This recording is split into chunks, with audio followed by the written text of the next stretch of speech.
Assalamualaikum warahmatullahi wabarakatuh. Saya Imanus Sidkiyah, mahasiswi Universitas Islam Negeri Maulana Malik Ibrahim dari kelas Biologi B, akan mempresentasikan tentang zuhud dan gaya hidup minimalis dari mata kuliah Teosofi.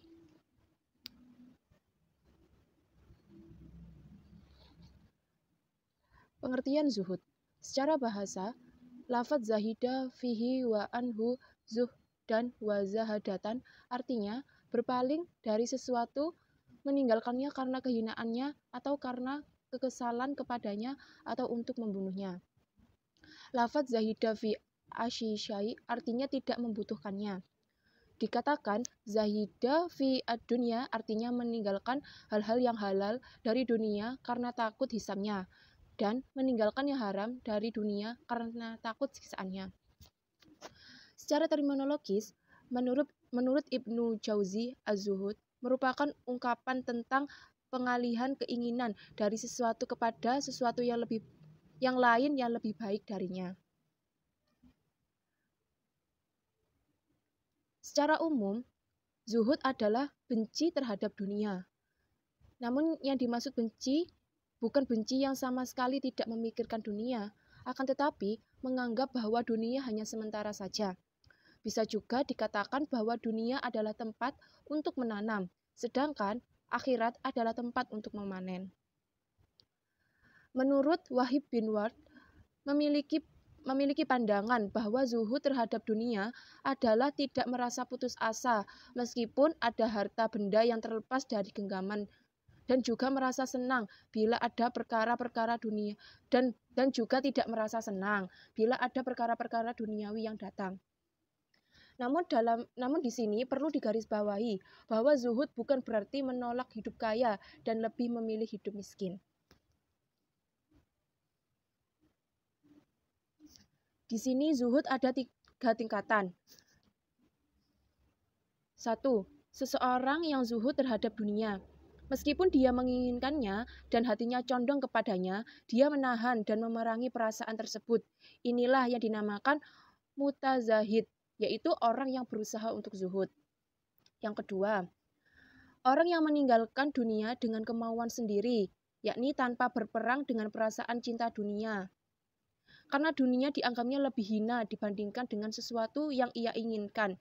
Ia zuhud terhadap dunia karena melihat akhirat seperti seseorang yang meninggalkan keuntungan 1 dirham demi memperoleh yang 2 dirham. Dan yang ketiga, orang yang zuhud meninggalkan dunia atas kemauan, yakni pilihannya sendiri, dan ia tidak menganggap dirinya telah meninggalkan sesuatu yang berharga. Dia ialah seperti orang yang meninggalkan tembikar untuk mendapatkan mutiara. 5 cara untuk meraih predikat zuhud. Berikut adalah cara-cara untuk seseorang memperoleh predikat zuhud. Yang pertama, selalu memikirkan kehidupan akhirat. Maksudnya, kehidupan yang dialami seorang manusia tidak hanya terbatas di dunia, tetapi akan kekal di akhirat kelak. Jadi, apa yang dikerjakan di dunia saat ini intinya akan dipertanggungjawabkan di akhirat nanti. Yang kedua, menyadari bahwa kenikmatan dunia bisa memalingkan hati dari ingat kepada Allah. Sudah banyak kita ketahui bahwa banyak manusia yang tergiur dengan nikmat dunia yang begitu melimpah. Salah satunya yang pernah dialami Sa'labah pada zaman Nabi Muhammad SAW, ketika ia menjauh dari Allah karena terkelabui nikmat dunia. Kemudian yang ketiga, menumbuhkan kesadaran bahwa mengejar dan memburu dunia sangat melelahkan. Disebut melelahkan karena mengejar harta tidak akan pernah ada habisnya.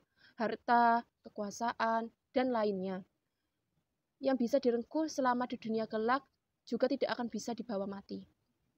Kemudian yang keempat, menyadari bahwa dunia itu terlaknat.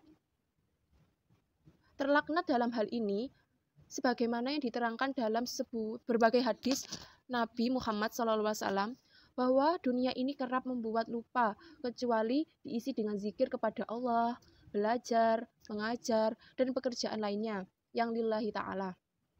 Oleh sebab itu, Apapun di dunia ini yang menjauhkan diri dari Allah, maka bisa dikatakan terlaknat. Yang terakhir, yang nomor 5, menyadari bahwa dunia adalah hina dan godaan bisa berbahaya bagi kehidupan manusia. Maksud dari hina adalah bahwa ada kalanya orang terlalu mengejar dan mencintai dunia, padahal kehidupan yang benar-benar kekal dan yang benar-benar abadi hanya ada di akhirat.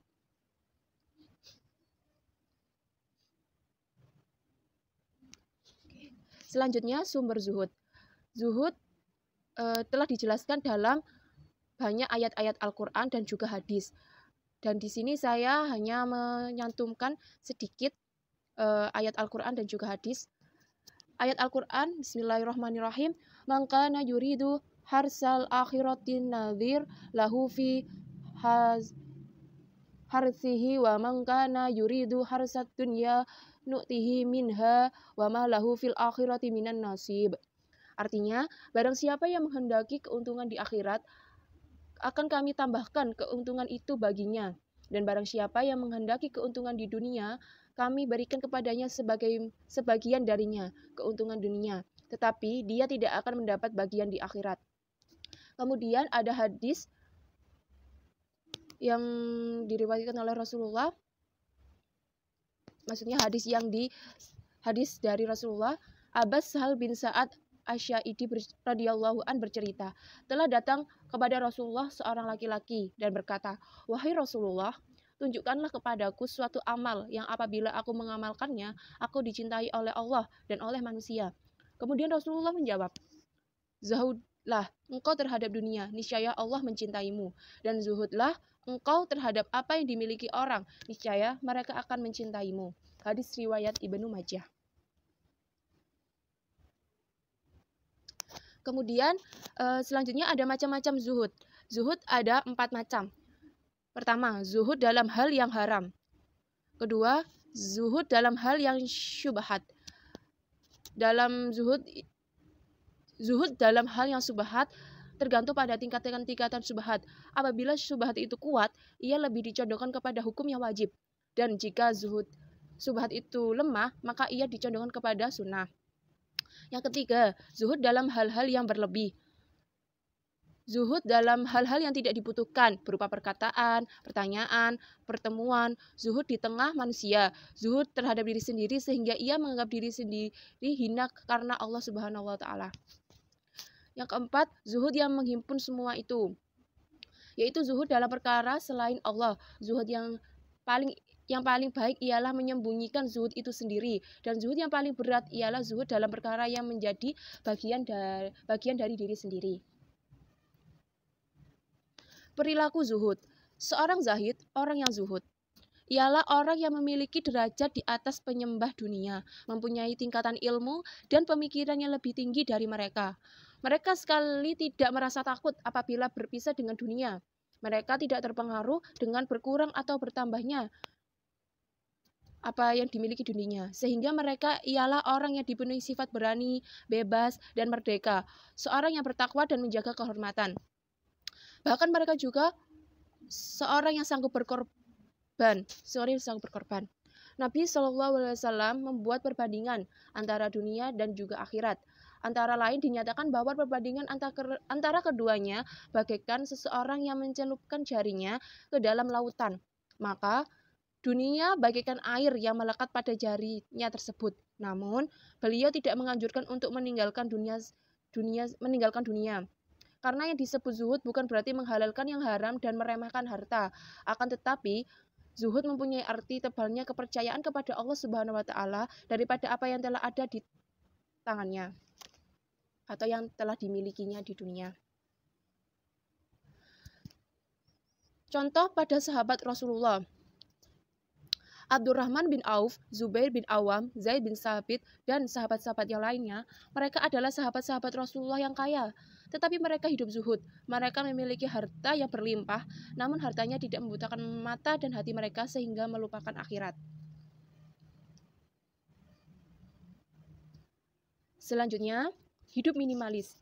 Gaya hidup minimalis secara umum dapat dipahami sebagai upaya pemanfaatan sarana dan prasarana seefisien mungkin.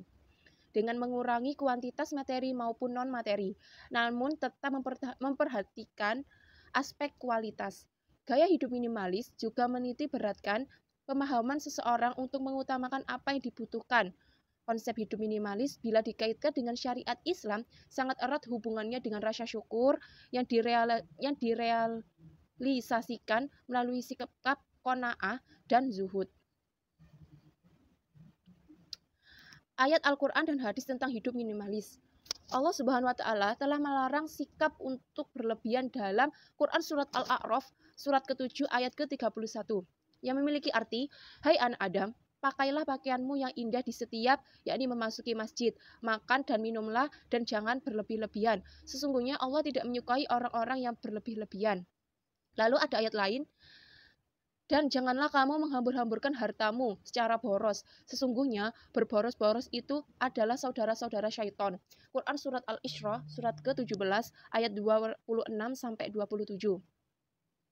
Perlu diingat lagi bahwa barang apapun yang kita miliki juga akan dihisab di akhirat kelak. Beban tanggung jawab yang berat bisa jadi kita terima di saat kita tidak mampu menjawab atas dasar kepentingan apa kita membelanjakan, menghamburkan untuk uang sesuatu yang tidak bermanfaat.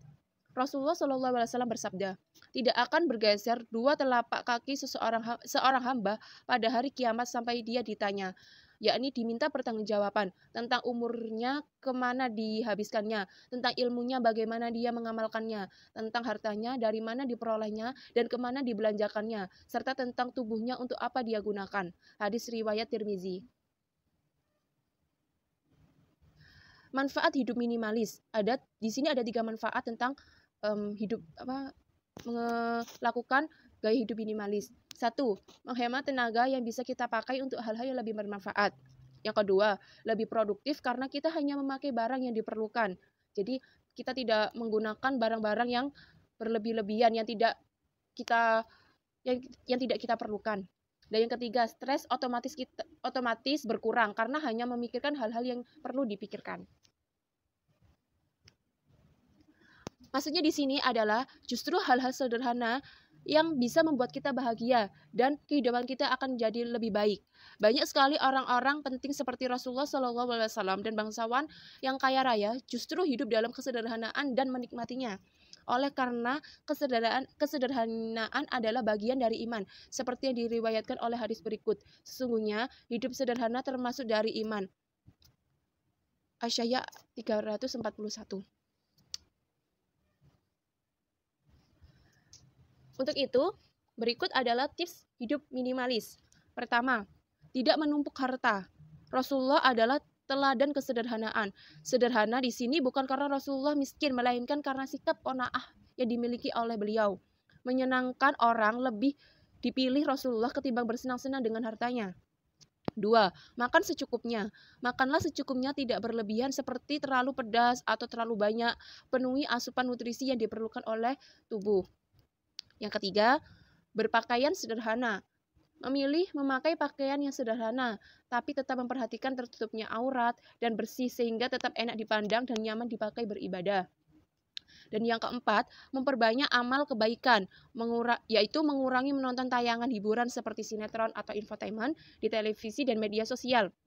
Untuk menghindari nafsu memiliki barang atau harta yang ditayangkan, perbanyak membaca Quran, buku, dan berkumpul dengan orang solih untuk menambah keimanan dan ketakwaan kepada Allah Subhanahu wa Ta'ala. Inti dari gaya hidup minimalis menurut Islam. Inti dari gaya hidup minimalis yang diajarkan oleh Rasulullah adalah bersikap qanaah, zuhud, dan senantiasa bersyukur atas nikmat Allah anugerahkan. Muslim bergaya minimalis adalah ia yang meminimalkan kecintaannya terhadap dunia dan memaksimalkan kecintaan terhadap Allah dan Rasul-Nya. Baik, berikut adalah apa yang bisa saya sampaikan. Kurang lebihnya mohon maaf. Wassalamualaikum warahmatullahi wabarakatuh.